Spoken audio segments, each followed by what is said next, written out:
A viewer wants to know how to handle her friend who constantly talks nonstop about herself.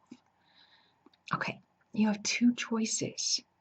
You can live with it or drop her because you're not going to change her. You're really not. And it's going to get more and more frustrating to sit there and basically get the energy sucked right out of you because chances are, if she's talking about herself constantly, she's talking about all the drama in her life. And she'll need you to listen every time the littlest thing comes up, only she'll make this huge deal out of it. And you're like, for the zillionth time, well, okay, I would handle it by, gosh, that's terrible. That happened to you. Oh no. You'll be saying that over and over and over again.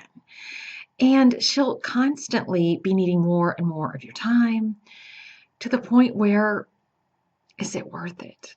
And that's what you have to ask yourself. Is this one-sided friendship really worth it?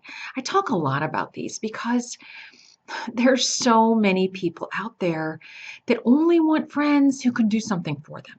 If you can't provide something they want, then they don't want to have anything to do with you.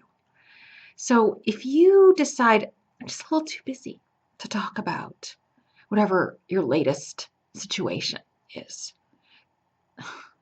they're going to move on. And that might be the best thing for you because friendships really need to be two-sided. They do. It's a give and take thing. And I think you're so used to this friend that you're like, okay, that's normal. Well, it's really not.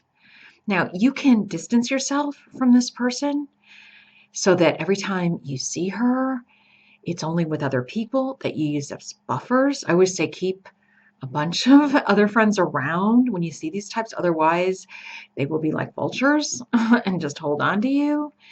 And a lot of times these types will guilt you, like, I needed you and you weren't there. And I don't know what I'm going to do. You weren't there for me.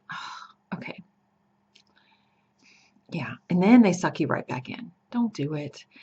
Turn the friendship into an acquaintance. You see them when you're with your group of friends. Maybe she's friends with you and a whole bunch of other people. Okay, when you're with the group, then you see her. Otherwise, don't. Don't do anything one-on-one with her. Keep the phone conversations extremely brief. Set your watch to it. I'm not kidding.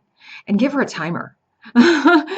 Because that's it. 2 minutes, you're out of there. And you can say when you, and I always tell people this, if you got somebody who's talking on the phone, yak, yak, yak, tell them when you get on the phone, I only have a couple minutes and I got to run. And then, yeah, 2 minutes later, okay, so sorry, I got to get out the door. Bye. And hang up. That's it. It sounds really cold, but honestly, you'll find it's the only way to deal with these people.